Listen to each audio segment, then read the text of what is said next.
बाहर का दरवाजा खुला था, वरना हम गर्मी में ही मर जाते बाहर की। ऐसे कुछ ससुरालियों का खुशामदीद करते हैं। एक काम करो, अंदर जाके देखो, मैं कॉल करता हूँ सईद भाई।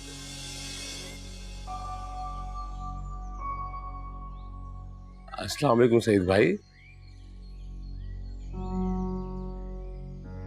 अब इतनी देर से बाहर घंटियां बजा रहे थे, कोई दरवाजे पे भी नहीं आ रहा था, फोन भी कोई नहीं उठा रहा था। खैरियत तो? आप कहाँ थे? कहाँ? माफ कीजिएगा राजा भाई, वो हम लोग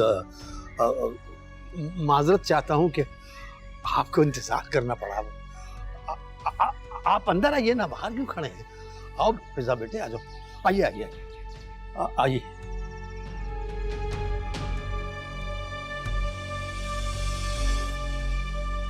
ऐसा कभी नहीं हुआ मरियम।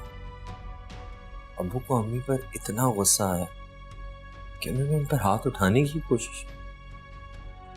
अम्मी का गुस्सा तो 7वें आसमान पर होगा। मुझे खुद बहुत डर लग रहा है।